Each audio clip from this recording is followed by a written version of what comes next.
Greetings and welcome back to the Osha Cerese Show. I am your host, Osha Cerese, and this is where culture meets coaching, where healing meets headlines, and where we utilize alchemy to transmute gossip into growth.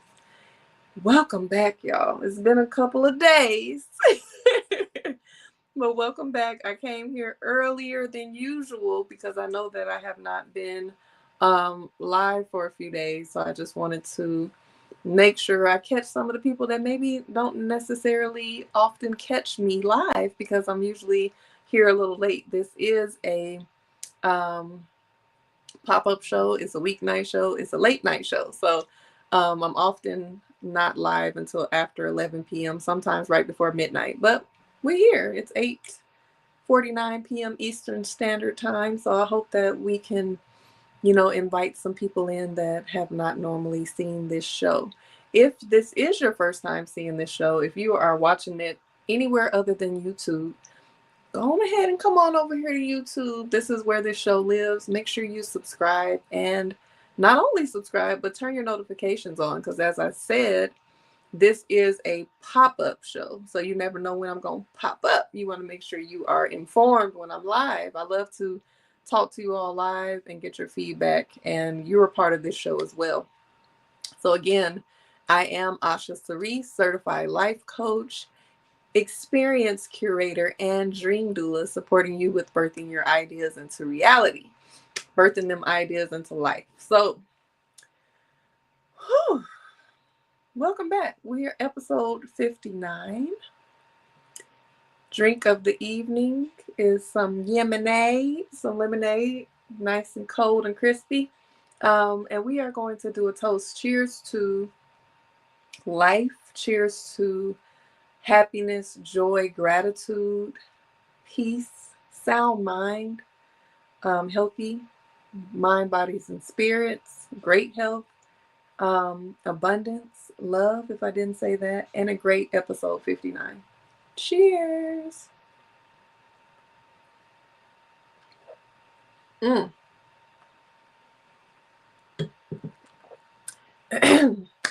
So before we get into the show, I do want to say, I don't know how many days it's been since I've been live. I think it's actually been a week and a half. So if you've been here since the beginning, I started this show February 1st of this year.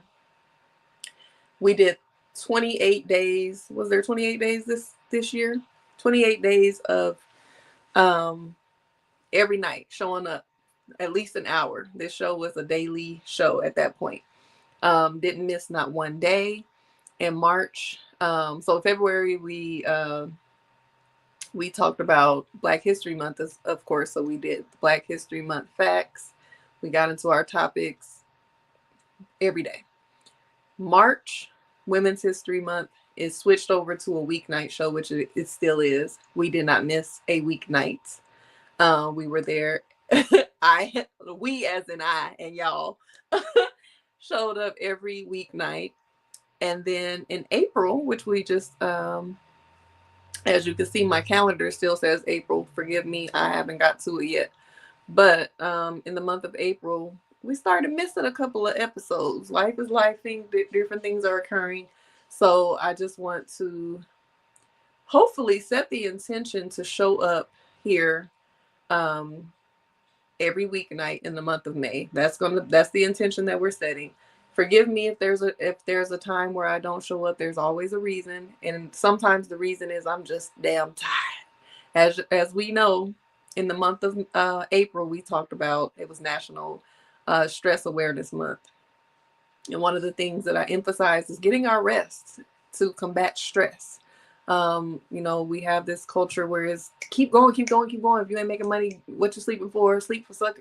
All this stuff, like, baby, I need my rest, because if I don't get rest, I'm not able to be functional enough to do the things that I need to do.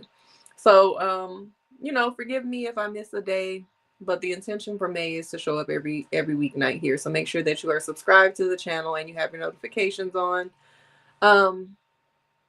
In other news, I did, me and my mom and friends and a lot of people We were in Chicago this past weekend. My best friend TJ, shout out to TJ, shout out to his new wife Kanisha. They got married this weekend, so we were in Chicago for their wedding. I was in the wedding. I was a groomswoman, so I will be posting some pictures and vlogs. I already started posting the Chicago vlog. If you're on my channel here, you see the mini vlog on Instagram, but the full vlog is here on YouTube. Day one in Chicago, which was last Friday. That day we arrived from the Atlanta airport. We checked into our hotel. We went to have an early dinner, which was amazing. And then went to rehearsal, went to the welcome dinner. Went to the casino, went to the welcome dinner, and you'll see what happened, what went on that day. My goal is to publish episode 2 of the vlog of the Chicago weekend vlog tomorrow. So stay tuned for that. But the wedding was beautiful. Their vows were beautiful. Everyone looked nice. Y'all know I'm such a feminine, dainty lady, but you're gonna see me in my suited and booted. My homegirl got a good laugh. Uh, seeing me in my suit saying that I look like a stud, but I'll let y'all be the judge. I did. I look like a stud, but it's okay. Studs be fly. So we're gonna put that out tomorrow. And then in sad news, as you know, got back on Sunday. Monday I found out that my uncle had passed. So my one of my mom's younger brothers, actually the brother right up under her, is 9 years younger than her. He would have been 50 in June. So I just want to send a loving shout out, kisses to heaven, to my uncle Leonard Wayne Taylor Jr. And just, I, love my uncle. He's always so sweet and kind and loving to me. Like, even though I was only probably like 13 years younger than him, treating me like his little baby niece all the time. Even as an adult, I still feel like a little baby when I'm around him because he's always so sweet to me. And, of course, I'm going to miss him, miss his laugh, miss his energy, but I find peace in knowing that he's with my grandma, he's with his little girl who passed away, and he's at peace. Shout out to my cousins, all of his children. He got a team as well, but shout out to you all, Trayvon, baby Leonard, Markel, Lamarcus, Nyla, Kiera King, Samaya, kisses to the sky for her. So that's some of the things that I've been up to. So we're figuring all that out. But yeah, so in the month of May, we are going to segue straight from National Stress Awareness Month into Mental Health Awareness Month. So I know we talked a lot about some things that can also be covered under mental health with stress, of course, but we're going to go into different types of mental health, ways to notice the signs, ways to combat it, and just some conversations around mental health before we get into our main topics. So again, thank you all for joining episode 59 of the Osha Cerese Show. Let's get on into these topics. So I actually wanted to shine some awareness on what does depression actually look like in Black men and Black women. Because when we think about depression, we often think about, someone being extremely sad, someone being reserved, closed off, in bed all day, in dark rooms, shutting people off, classic symptoms that you would associate with depression. And most of the time, people who are depressed do exhibit some of those things. Behind closed doors, they may be extra, emotional, crying a lot. Like I said, in the bed, some people don't shower or bathe when they're depressed. Some people either don't have an appetite, they don't eat, or they are overeating. They find comfort in food. So everybody's depression looks different. But I wanted to talk about some of the signs in Black men and Black women that people don't necessarily always associate with depression. And in Black women, um, it might look like overfunctioning, handling everything. And that's like our MO, right? We're superwoman. We can handle everything. We're strong and resilient. We are multitaskers. We can handle it all. No the fuck excuse my language. But no the hell we can't. Um Sometimes we're doing the most and inside we are hurting, or we're sad, or we're tired, we're exhausted, we're drained, we're depleted. Um it can also look like perfectionism, wanting everything to be right, wanting everything to be on point, um, not trying to exhibit any type of flaws, mistakes, mishaps, anything. Um, Irritability. This is one of the things for me. And I'm speaking from not just the statistics and what the articles say and all of my research, also the things that I've experienced personally. I also experienced depression and anxiety. Um, Before I had certain tools, or before I recognized or even had a name for what I was going through, it may have been more difficult for me to understand or deal with or pull myself out of. But because I exhibited some of the symptoms of depression before I actually had a name for it. And that's why I also um, advocate for therapy, because before I went to therapy for the first time, which was back in 2012, I didn't have a name for certain things. So I didn't know that that was what I was actually going through. So sometimes identifying certain things, a lot of people are like, oh, don't claim it. Don't say. It's not about claiming it or receiving it or accepting it in a way that's like making an excuse. It is understanding, it is acknowledging something that is there, and it is being able to recognize it so that you can have a grip on it. You can know what it is. You can do your research. You can find ways and tools and modalities for healing. So irritability is a big one. Sometimes the woman is irritable or snappy, or seems like she has an attitude, or whatever you might think is just her being having a funky attitude, and it might just be the way her depression is manifesting.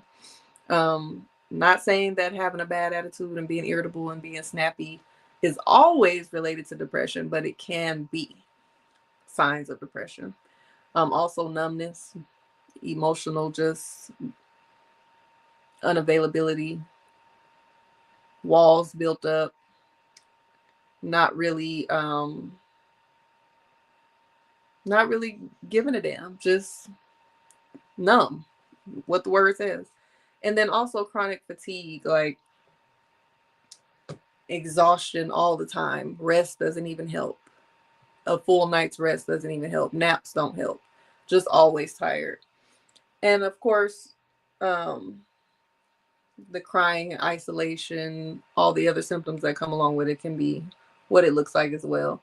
But oftentimes, Black women are going through depressions, going through hard times, and you would never know, because we're good at hiding it. We're good at showing up for others. We're good at putting our needs and our um, issues on the back burner, or internalizing them, repressing them, suppressing them, and showing up with a smile. Some people say crazy come with a smile. Depression can come with a smile as well. That's why I say check on your strong friends, check on your funny friends, check on your supportive friends, because who is checking on people that seemingly have it all together? Who's checking on the people that are always there for everyone else? Who's checking on the people that seem like they are, you know, happy?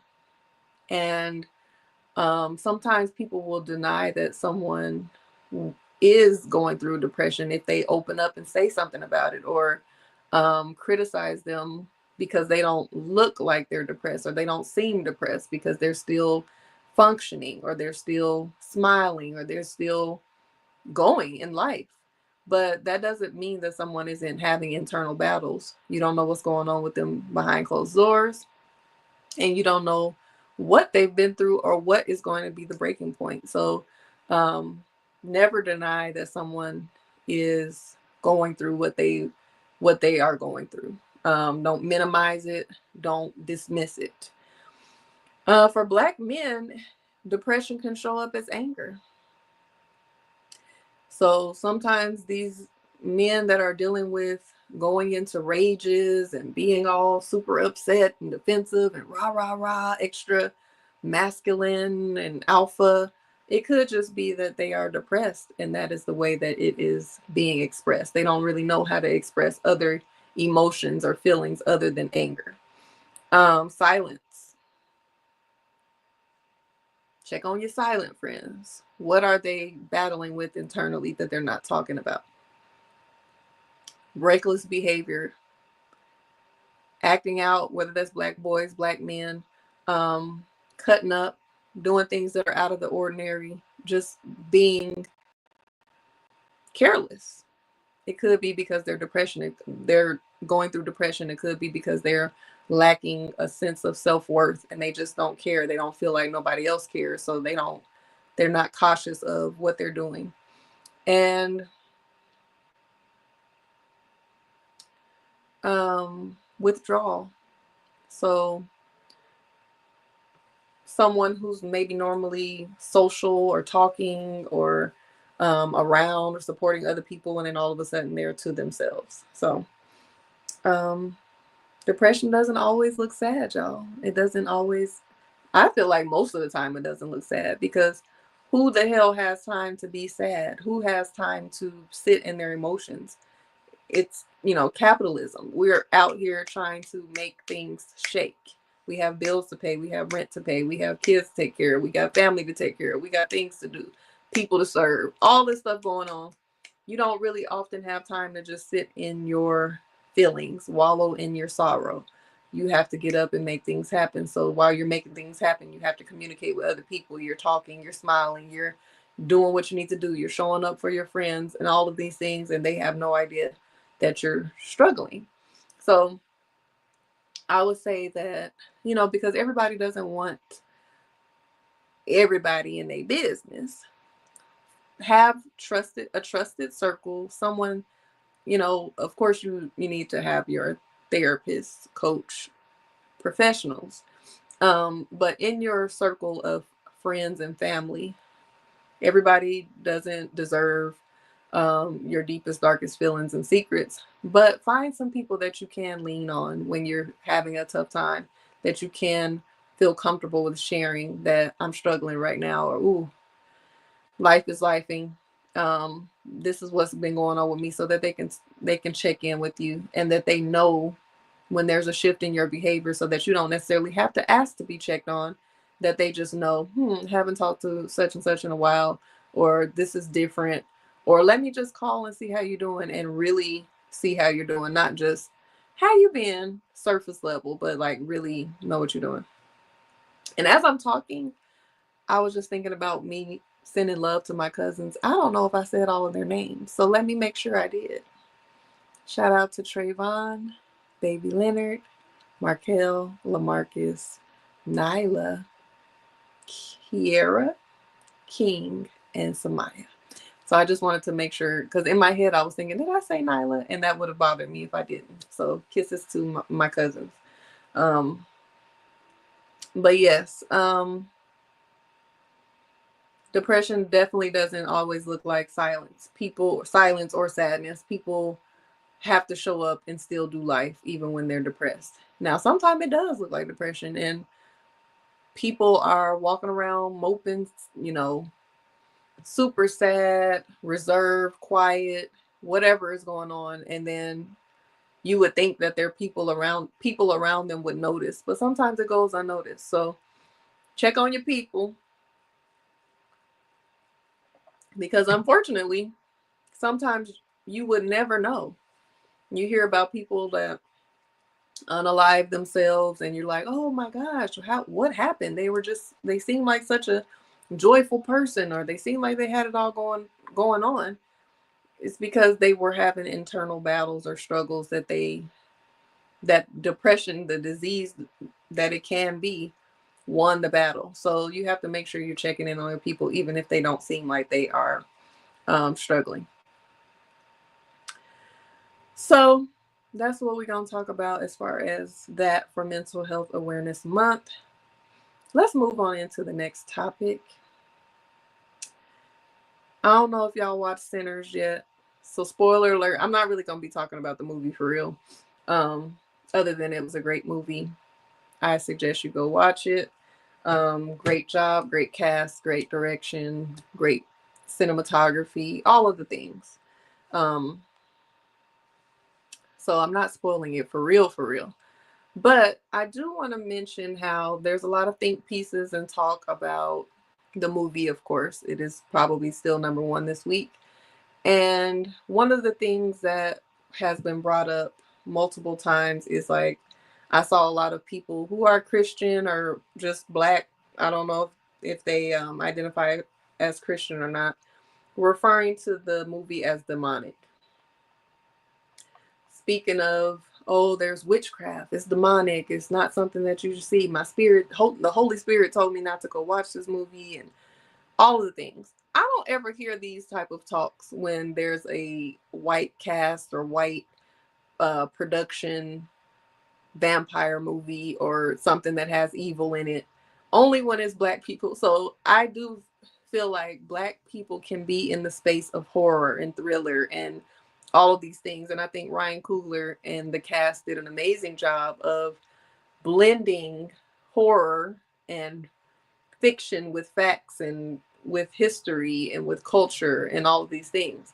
We often see, movies from Jim Crow era, slavery times or whatever. You see a lot of trauma porn. You see like people getting whipped and beat and struggling and suffering and all of these things. But he was able to display this era without necessarily giving us the trauma behind it. So this is kind of a spoiler alert if you haven't seen Sinners and you're under a rock or something, but it is about vampires as well as the storyline. The storyline includes vampires. So the part that I wanted to talk about specifically was the incorporation of hoodoo practices in the film. It was not a whole movie about hoodoo, but there was hoodoo done in the movie. There was a little bit shown, and then there was, it was referenced. So, hold on, y'all. Y'all know if I hear something at my window, I'm gonna look. So I wanted to talk about that. What's up, realist? Thank you for pulling up. I just explained why I haven't been on live for a little while. But thank you for pulling up. I'm here early tonight. But yes. So shout out to, I think it's Fola on Instagram. They said they love the movie. I did too. I've seen it twice so far. So there's a character in the movie named Annie, played by Wanmi Mosaku. I hope I'm saying her name right. And she is a hoodoo practitioner and herbalist who lives on the outskirts of the town. The movie was rooted in Clarksdale, Mississippi, in the Delta. And she is the woman of the lover. I don't know how they want to explain their relationship, of the character Smoke, which is one of the twins played by Michael B. Jordan. And, they initially showed him talking about, he just came back from Chicago. He had been in war as a soldier, all these things. And she was asking him, did he still have his mojo bag? So he had like a mojo bag that she had prayed over and put in whatever was in it, herbs and magic, whatever she put in the mojo bag for his spiritual protection, for his spiritual, physical, mental protection. He still was wearing it. And he kind of was like a little bit skeptical of the effectiveness of the mojo bag. But she's like, how do you know that my prayers and all of the things that I've been doing to make sure you and your twin brother have been safe weren't what's keeping you covered, and why you're not here, why you're here standing in front of me with all of your limbs, with your health and everything intact. So he gave her the hoodoo bag so she could pray over it again. She did light a candle. She poured some libations. She said some prayers. She said Ashe.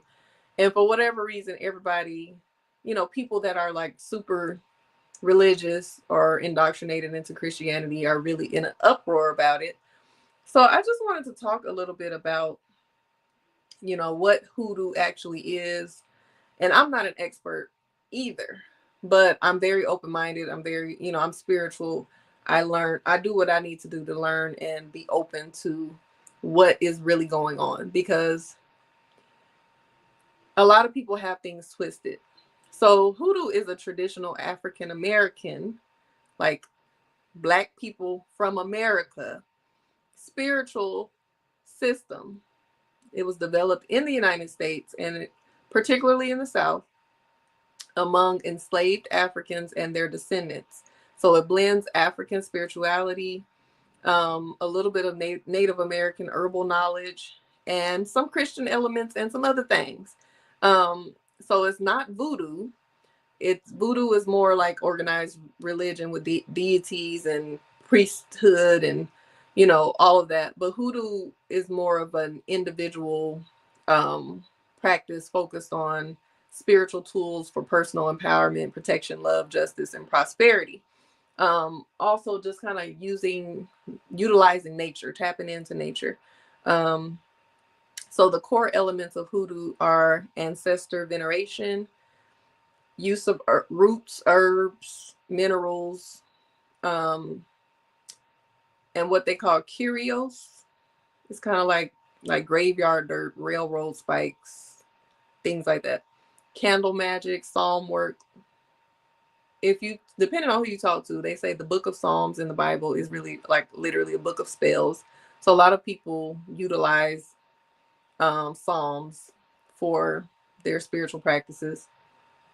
Spiritual baths and floor washes, mojo bags like in the movie, crossroad work, things like that. So a lot of people practice hoodoo all the time and just don't know that that's what it is. So even with ancestor veneration, if you pour libation, like, oh, let me pour some out for the dead homies before you drink something, drink some alcohol, you pour some out, that's you honoring your ancestors. I like the Queen Poe. If you've ever seen her, she's on all platforms. She breaks down the spiritual aspects of a lot of things. She also broke down the spiritual aspect of sinners, and she explained a lot of people, what people are afraid of when it comes to hoodoo and all of that. She also talked about ancestor veneration being taking some flowers to a gravesite, visiting your loved ones at the gravesite. I've actually never visited um a gravesite because I feel like my ancestors or my loved ones who passed away are wherever I am. They're everywhere. If I need to speak to them, if I want to honor them, I can do that wherever I am. But visiting a gravesite, pouring out a libation, just giving honor. And she also was talking about sometimes people feel like when spiritual people or people mention their ancestors, they're thinking, oh, you're replacing God with your ancestors. Mm-mm. You're not praising and praying to your ancestors. I ain't gonna say you're not praising, but you're not praying to your ancestors as if they are God. You are honoring them because they had sacrifices and contributions to your life, and they came before you, and all of the things that they did. Say, talk to your loved ones, your grandma, whoever. You're just honoring them. You're honoring their legacy. You're honoring the things that they sacrificed for you to be here. Like, do you know how many people have come before you? Like, how many people are in your bloodline? Like, yes, we have our parents, our grandparents, our great grandparents, but then once you get up into that tree, it's a lot of ancestors that you have. So I think people get a little freaked out by the term hoodoo or whatever, but a lot of it is just like natural healing, tapping into your ancestral knowledge. So I found out maybe a few years ago that a lot of the superstitions that I grew up being told by my superstitious grandmothers, I have two both of my grandmother's grandparents, ancestors, all my ancestors are from the South. Um, my mom grew up partly in Birmingham and then partly in California, and my dad is born and raised in Colorado, but their parents Southern to the core. My maternal grandparents are from Birmingham, Alabama. My paternal grandparents are from Shreveport, Louisiana. So my um, grandmothers were very, very superstitious. Let me see what's going on in these comments. It's this big old thing that's in front of my comments, so I miss them. So forgive me if I did not see your comment. You still got to peep that? Yes, please do. It's a really good movie. I will watch it a third time, maybe even more. Yes. I am here early. I kind of wanted to just chillax, and I got some editing to do this evening, so I was like, let me come on live early today. Peace to the word 9%. Peace and light to the chat, he says. Thank you. And what else we got? The word says I practiced it for 3 years, and I don't even know how to say it. Is it voodoo? Vodou? I don't know. And the word says, yeah, it's basically ancestral and nature practice. We praise, not pray, showing gratitude. Absolutely. Which I believe everybody should do. Like someone else said, Christian A. Smith is a pastor that kind of deconstructs and decolonizes Christianity. And he was talking about, like, technically Jesus is an ancestor. The sacrifices that Jesus made, dying on the cross and all the things, if that's what you believe, that is an ancestor as well. So what is wrong with thanking and having gratitude and honoring your other ancestors that have come before you? So everybody has their difference of opinions when it comes to that. But a lot of the superstitions that we grew up knowing and following are rooted in hoodoo. Some people say sweeping after dark is believed that sweeping your house after sunset sweeps away your blessings and luck. Not letting anyone sweep your feet. I've literally gotten into it with somebody. It was a guy that I was dating. We were in the middle of an argument, and he started sweeping, and I was livid. So instead of me just moving out the way or sitting in a chair, raising my feet up, I was like, "Don't sweep my feet." And what did he do? He swept my feet. So I had to spit on the broom because my grandmother taught me that if someone sweeps your feet, you got to spit on the broom. Now, most of the superstition says if they sweep your feet and you don't spit on the broom, you'll never get married. But some people say it's sweeping away a loved one. So I always spit on the broom if somebody sweeps my feet. Even if I accidentally sweep my feet, I spit on the broom. Itchy palms. Your right hand itching, that means you about to receive some money. Your left hand itching mean you about to pay some money, spend some money.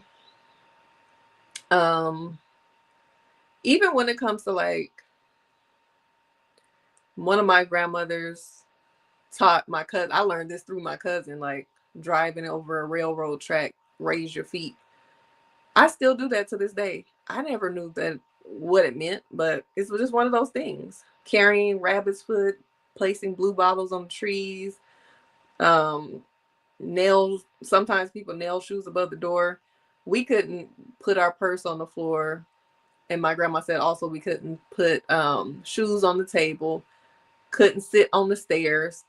It's just so many rules when you have superstitious grandparents. Putting salt at the door or in the corners, like salt around the house. I remember we had some paranormal activity going on in one of my grandma's houses where it seemed like there was some spirits in the house. And she started putting salt around the house. So there's so many different things. And the grandmothers that I'm speaking of were Christian. My maternal grandmother, Baptist church. She was a founding member of her church. She raised all her children in the church, but she also was a Southern woman from Shreveport, Louisiana.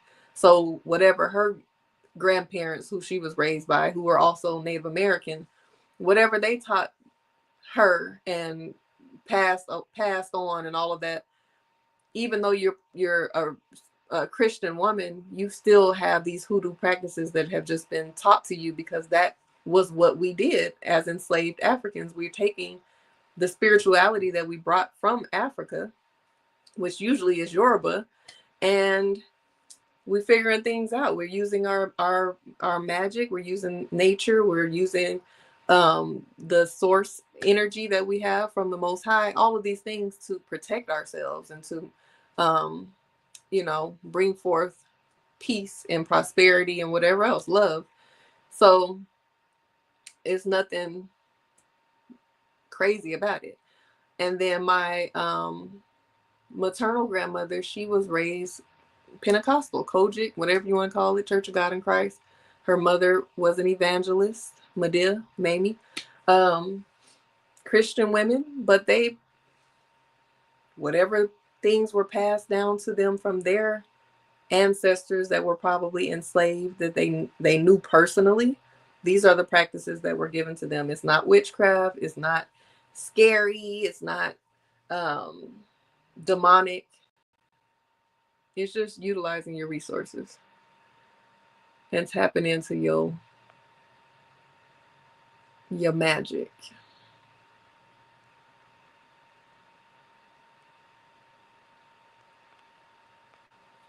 It keeps you grounded and humble.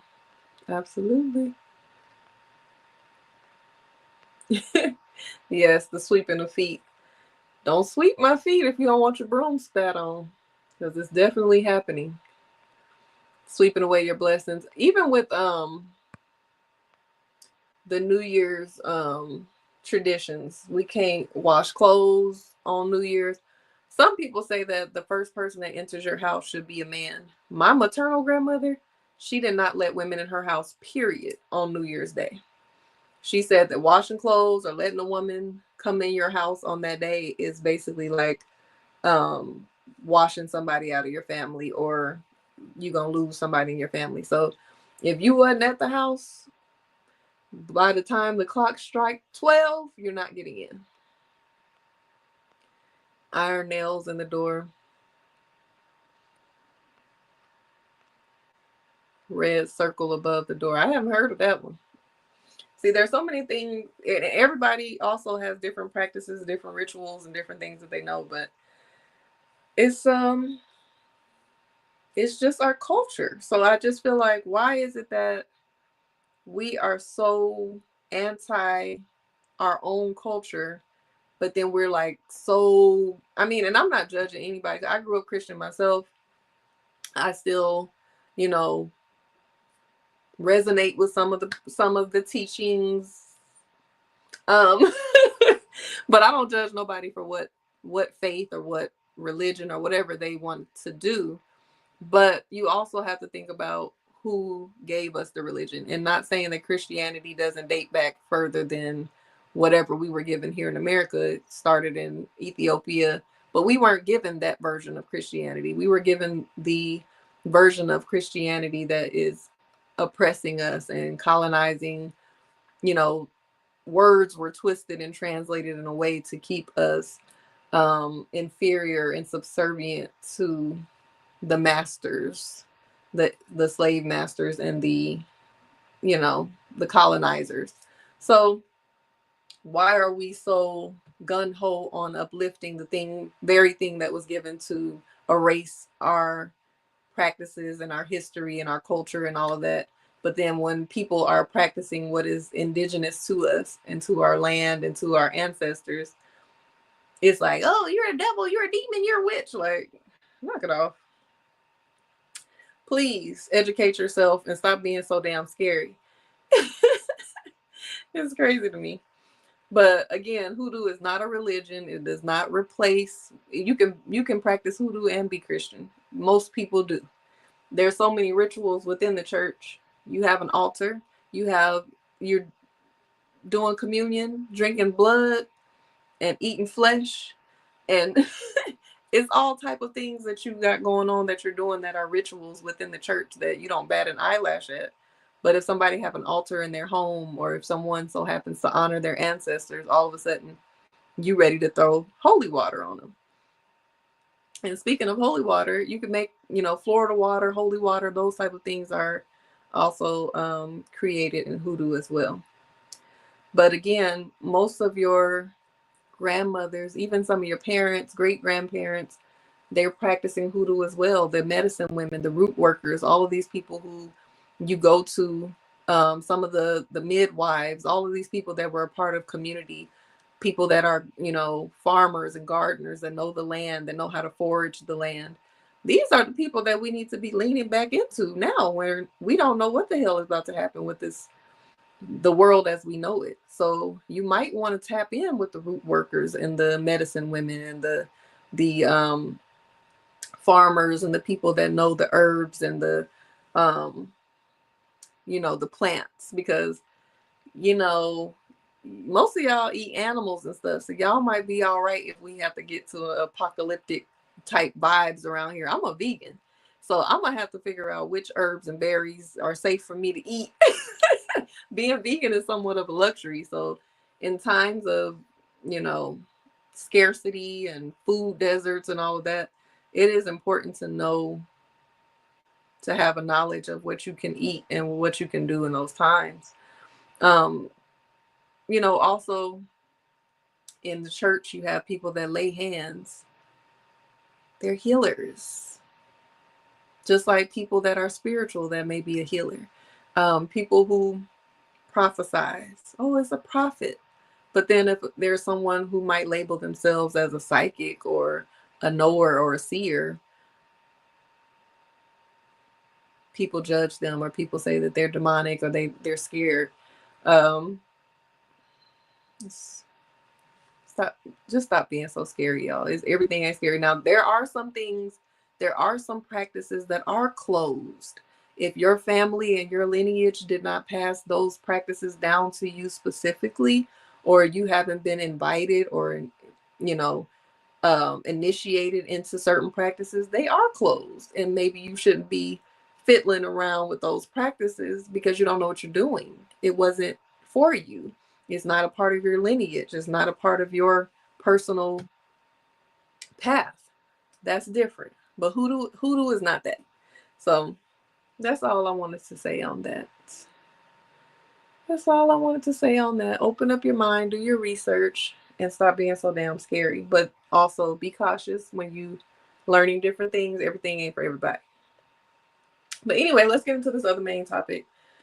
Before we wrap this up, I wanted to talk about some of the topics I saw recently on an episode. I really didn't watch the full episode, so just disclaimer on that. I usually try to watch the full episode before I give my opinions, but I ain't have time this week. It's a lot going on. But I saw that Ace Metaphor from tonight's conversation was recently on Cam Newton's podcast, Funky Friday.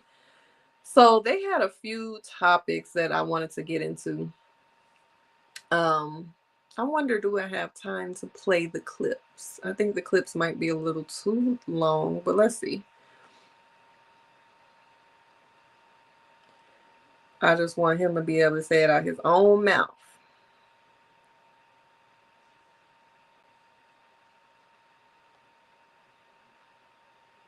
Let me see how long this Keep your options open. Okay, 2 minutes. We'll play this one. That's on my page right now when I talk about, hey, keep your options open. If you're not exclusively dating somebody, you know what I'm saying? Vet multiple men at the same time. Go to coffee here, go to here. You ain't got to sleep with them, but if you single, be single. If you say that, there's women even internalize, I can't do that. That'll make you a hoe. No, for sure it will. How? Because you can't keep, I look at guys through my lens. Mm-hmm. I know that there's guys that's out there that look at relationships and just perspective like me. You're not about to sit up here and be going to coffee dates and other dates with multiple versions of Cam, and ain't nobody gonna want nothing out of it. Like I said this before, I don't kiss the cuddle. I'm not going on dates just to be able to say I'm actively dating. I'm going on dates to score. I'm not trying to get friend zone, bro. I'm trying to get in the end zone, bro. If you understand. So is that a projection then, right? So now it's saying, okay, because this is how I operate as a man, I'm now projecting how I think all those other men are operating. And now I'm uncomfortable with you exploring your options as a woman and picking the best suitors. Because here's the thing, Cam, there's some people that might be the best suitor on paper. Mm-hmm. It's a lot of niggas with a lot of money that turn out to be lame as fuck or can't be monogamous or whatever the case may be. So on paper, yeah, I'm out here with this particular person, but this dude that work at Louis janitorial service, this motherfucker's attentive for you. Yeah, like and so I only know that through vetting multiple people. And then here's the thing, even if we're gonna be honest about it, that better suits that man. Because how many women are unhappy in relationships because they only dated one nigga at a time? So you are de facto the man she settled for because there was nothing to compare it to during the dating process. Right. So it wasn't even like you was the best. You was just the one that asked her out first. Mm-hmm. And then now you invest years of your life into a woman that now figures out like, shit, I don't even really know what I like because she didn't explore it. Mm-hmm. So I think it's even serving to a man to have a woman actually see what she likes and you be the best suitor for her. Yeah. So I would love to hear y'all opinions in the comments about this, but the first thing that stuck out to me was when Ace Metaphor initially presented the conversation, and he said that, you know, some men think, and a lot of women even struggle with it, with the idea themselves of if they date multiple men at the same time that they're hoes. And immediately Cam says, yeah, they are. Now, please, somebody define to me what a hoe is. Because the last time I checked, I thought a hoe was either someone who sleeps with, their profession is a prostitute, so they're sleeping with men in exchange for money or goods or services, or they are possibly maybe a promiscuous woman that is having sex with multiple people. And even that, you know, sometimes people will debate you on that. But those are usually the two definitions that I thought was a hoe. Since when does a woman dating multiple men make her a hoe? Now, I know men have difference of opinions on this. And like he said, there are some women that also feel the same way and struggle with that. And I think with women, we often put all of our eggs in one basket. As soon as you meet one person, the first guy that you have some type of connection with, you usually want to give all your energy to that one man, your time, your effort, and maybe your body. But I have found that that is not always the best route to take. Again, I'm talking about dating. I'm not talking about sleeping with, and that's people's business too. If they want to test different men and see who they're sexually compatible with, hopefully they're being safe and healthy and all of that. That's not my personal preference or move that I would make, but I ain't judging. But I'm big on vetting. Vet. So I feel like we can kind of cut down on all the dating if we just vet properly with the conversations and the initial getting to know each other. Because a lot of times people are going on dates with folks that they have no business going on a date with, and they could have figured that out with one or two conversations over the phone. That's first of all. So start up, vet multiple people, and then go on dates with people that you feel like you have some compatibility and chemistry with, and then figure that out in the in-person phase. But I don't see anything wrong with a woman dating multiple men. I think a lot of men more so are concerned with the financial piece of it and the way it looks. Women that have concerns about it are probably more concerned about the way it looks as well. But like a man, I think that's something to the ego. Y'all correct me if I'm wrong. Knowing that somebody that they may be seen out in public with, or that they're spending money, time, or energy or effort on, is out there giving it away to some other man, or it may be seen out with a different man. How does that look for him? And I understand that. Even with a woman, if you're dating a man, you on a date with him, you at dinner on a Friday, and then somebody sees them out on a Saturday afternoon taking a walk with another woman. If we worried about what other people think, yeah, it might look a little certain type of way, but you're grown and you're dating. So you can't really be concerned about what other people think. It also depends on how close and cozy and what the chemistry is like on the date as well. I think I personally think that there's levels to the dates. I know a lot of women say that they are not trying to do no coffee dates, no meetup dates. They feel like the man should take them out, spend some money on them, whatever. And I feel like that's good too, especially if you have vetted each other properly enough that you feel like you have enough chemistry that you don't mind sitting across the table with them, eating dinner, sharing a meal, getting to know them over a little bit of surf and turf or whatever it is that you like, over a little bit of fine dining and candles, lit candles. But if it's like, okay, seems cool, let me feel them out, I don't see nothing wrong with meeting up, going on a walk at the belt line. We're in Atlanta, so we have this belt line. um Meeting up, if coffee is your thing, meeting up at coffee, you can go to Starbucks and have coffee, tea, whatever, a spritzer, whatever the hell they call them drinks. um Ice cream, frozen yogurt, something simple where we can just gauge the in-person feeling before we get to breaking the bank. But also, that is up to the man to know his budget, especially if he's dating multiple women, so that he knows, okay, I got 5 dates lined up in the next 2 weeks. I don't need to be balling out, spending hundreds of dollars on each of these dates.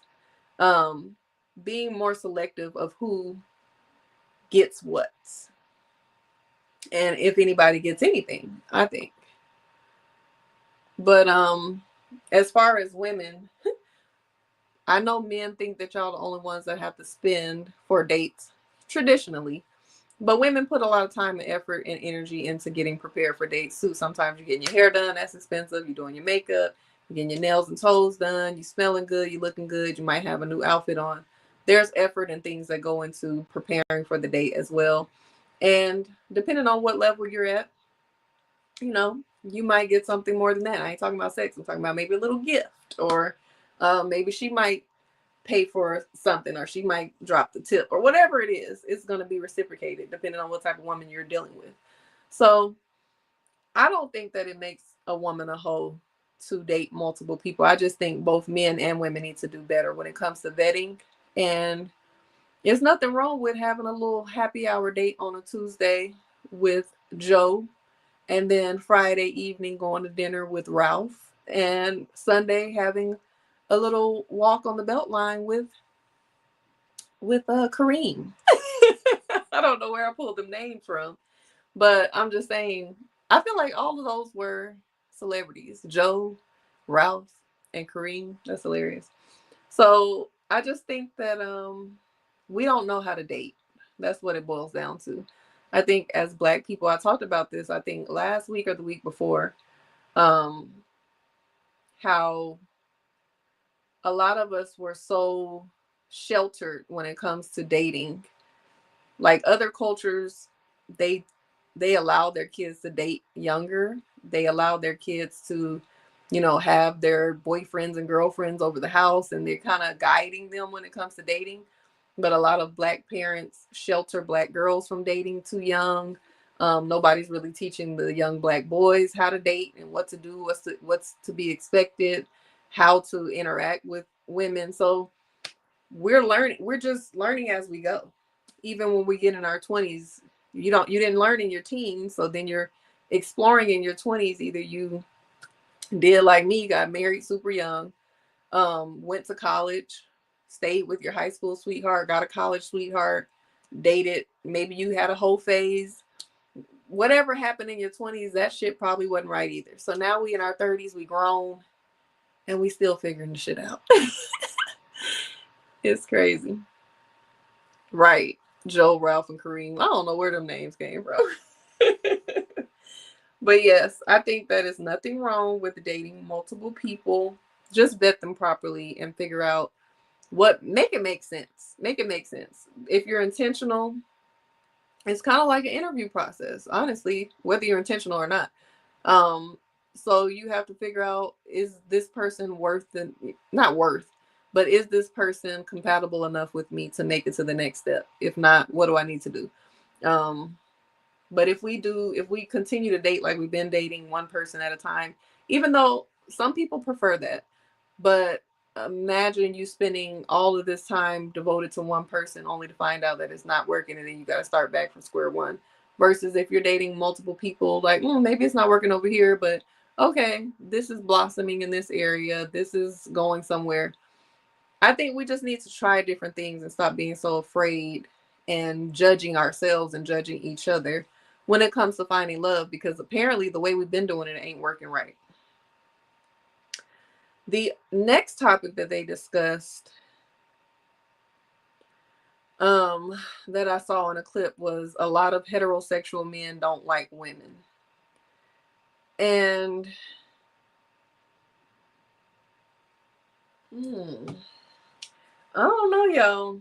It seems to be some validity in that. Not saying that that means that they're gay or homosexual. It just means that a lot of heterosexual men, if a woman is not, if they're not attracted to the woman, if the woman is not providing them with any type of service, sexual favors, or she's not a part of their family, don't really like her or give a damn about her. So I'm gonna leave that as an open discussion. Do you all believe that a lot of heterosexual men are don't really care for women, don't value women? And I think someone recently asked me if I could break it down into 5 qualities of what I would want from a man. One of those qualities were they value women, not just me, in totality. Like, what do you value about a woman? Like, the way that they speak about women as a whole is very important to me. I don't want to be the first person or the only person or one of a few, like your mama, your sisters, and your niece and me. No, I want a man who finds value in women and knows what that looks like. I'm not a person that really likes that question of what do you bring to the table. I understand that that's something that everybody wants to know, but I feel like I want to know that you already have an understanding or a value of what women bring to the table and what a woman can bring in your life without anybody um elaborating on it. Like, you just know a woman brings X, Y, and Z. Then once you meet me, I would love for you to take the time to just observe, listen, watch, get to know me, and then you won't even have to ask me no question like that, because you will be able to clearly see and understand what it is that I bring to the table and what value I can bring into your life. So I also feel like that's why a lot of people don't understand the dynamics of a male and female friendship. Like I mentioned earlier in the show, I was a groomswoman for my best friend's wedding this weekend. He's a man. I was his groomswoman. He's a heterosexual man who got married to a beautiful woman.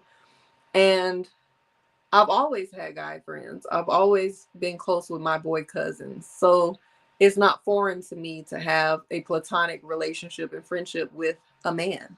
But for other people, they just can't see it because they're not able to stop sexualizing every damn body and not finding value in what that person can bring into their lives and not appreciating the friendship and the energy or whatever it is that they bring into their lives.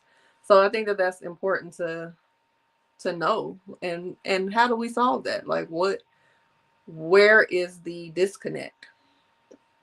And the third topic that they talked about was, Cam was kind of talking about people are more comfortable with having sex with someone than posting them online. And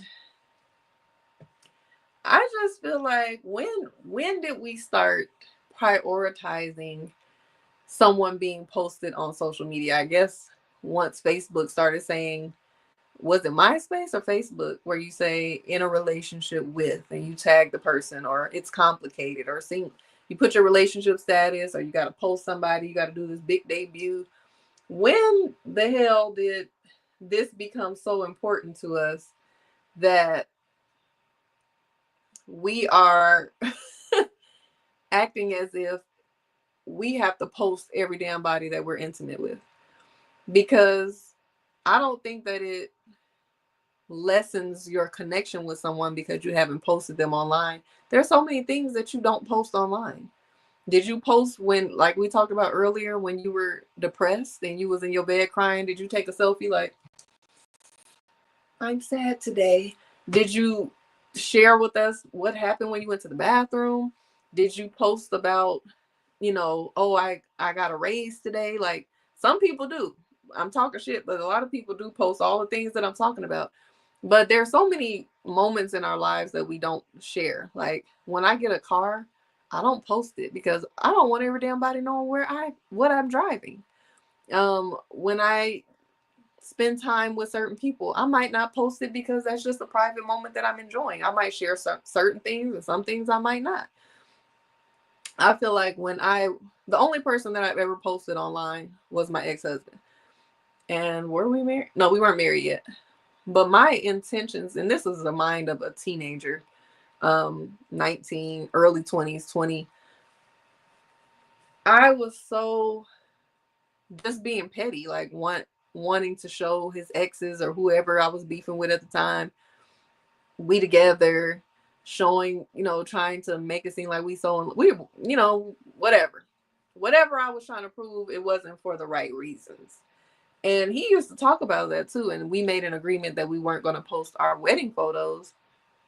And it ended up being more peace when we didn't share certain things than when we did. Whenever I did post a picture of us or an update with us and the kids or whatever it was, there was always some drama attached to it. And that's not to say that everybody has to deal with that drama, but a lot of times people's intentions aren't just to share their love with other people. You're trying to prove a point, or you're trying to make it seem like something that it's not.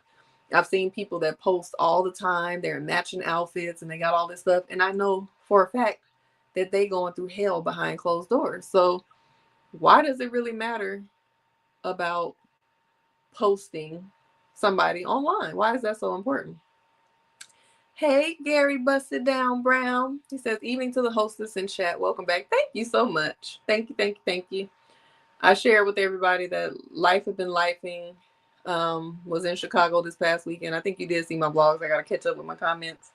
And I had a passing in my family this week as well. So it's been a lot going on, but I'm back. Thank you. Thank you for welcoming me back. But yes, I just feel like we have to stop making that the stamp of approval on our relationships if we posted somebody. He was talking about, he asked the woman, when would she be comfortable with a man claiming her? And she said, oh, maybe about 3 weeks. And he was like, when would you be comfortable posting him? And she said, oh, maybe a year or more. Okay, that's her business. Because sometimes when you post somebody, even if they're not doing anything wrong, here come all the damn drama. Here comes somebody, oh, I used to talk to him back in kindergarten, or I seen him before, and all that type of stuff. Whatever the case is. Or they might see that this person is attractive, and all of a sudden why are women on your timeline going to befriend your man now that you posted or tagged them or whatever? People do that.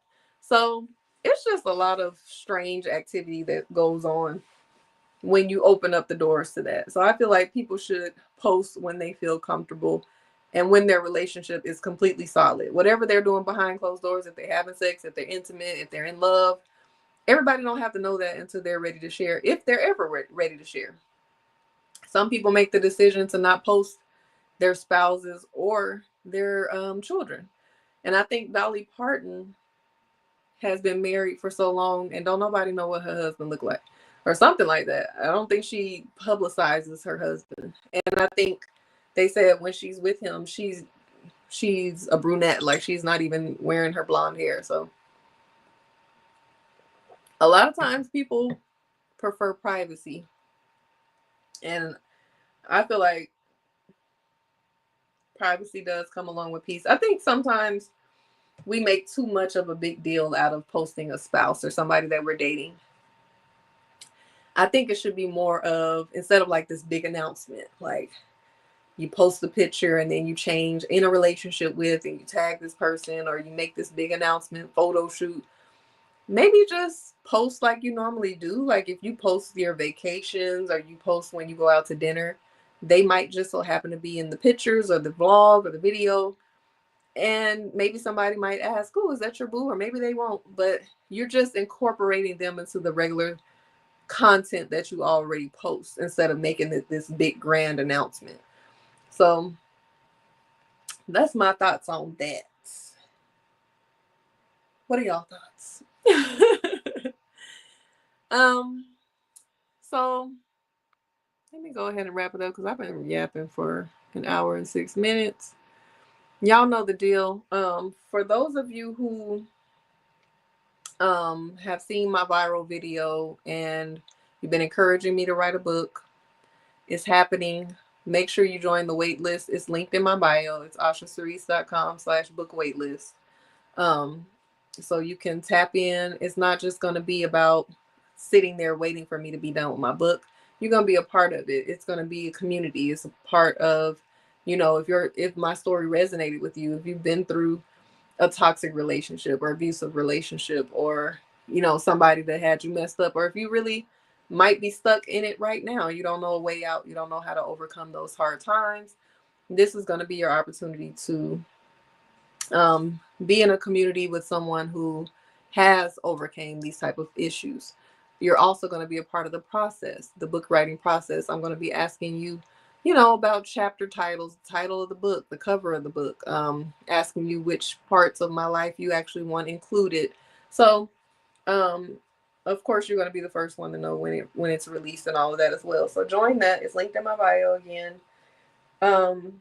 If you are someone who needs support on your journey of healing, self-love, and self-discovery, tap in. Enroll in a course. Visit my website, oshacerese.com. Look around. We have How to Be Single, One Single Step at a Time. It's my 6-week healing workshop. It's guided, and it comes along with this guided journal. You can choose whichever look you want. This is the original How to Be Single guided journal, and this is the updated, edited version that I just created, How to Be Single. This one, I would recommend this one because it has updated information here. Okay. It comes along with this. If you just want to do the work, you need a tool to help you on your journey, you can always just go to the website and get this.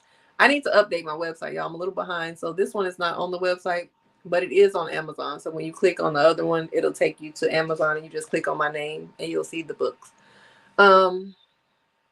We got 5 Ways in 5 Days. That is my self-love workshop, teaching you how to incorporate your love languages into your daily acts of self-love and self-care, and how to uncover any blockages you may have with giving and receiving love. For all the singles out there, if you are an intentional dater, a hopeful romantic looking for love in 2025, why aren't you on the Intentional Love Collective? That is my growing database for singles. It allows me to invite you to events, to match make you, or to invite you out to some little intimate events that have your preferences, desires, and interests in mind. So that's also on my website, oshacerese.com, under the Intentional Love Collective. And then we have an event coming up on the 16th. So 15 days, 2 weeks from tomorrow. Cowboy Cupid. This is a collaboration between myself, the Intentional Love Collective, and the original Cowboy Club, my girl Latrice, aka El Monet, elmonet444.com, El Monet on Instagram. We are having a Western themed singles event May 16th at Atlantucky in Atlanta, Georgia, from 6 to 9. It's Friday. 2 Fridays from tomorrow. Pull up and shoot your shots. We're going to be doing some line dancing, speed dating, and some interactive games and activities. And if you don't have Western wear, still pull up. Just look nice, okay? And it's going to be a time. So make sure you RSVP. That is also linked in my bio. It's if you don't see it for whatever reason, it's cowboycupid.com slash no, excuse me. It's cowboycupid.eventbrite.com. Cowboycupid.eventbrite.com. That's how you register. And it's free. Don't tell nobody, but it's free. And what else I got for y'all? It's been so long since I've been on here. It really ain't been that long, but um if you want a life coach, if you need support on your journey and you're not really interested in a course right now, you just want someone to hold space for you, to support you on your journey of healing, to get a plan of action for your future, or whatever support you need, oshacerese.com. Just book a discovery call and I can help guide you on what we need to do. I can schedule you for weekly, monthly, bi-weekly, or quarterly sessions. And if you are if you're a business owner, a content creator, an influencer, a creative, and you need some support, some strategies, some e-courses, e-books, whatever that looks like, you need help showing up on social media, you need help monetizing and utilizing your gifts, you have ideas and you just don't know what to do with them, book a strategy session. That is on my website, and you just click the strategy, I think it's called strategy session or content strategy tab.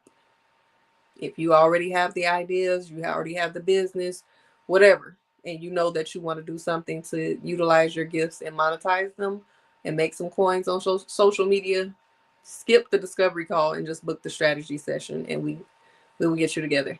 So let me get into some of these journaling prompts and then we'll wrap up because I've been on here for an hour and 12 minutes.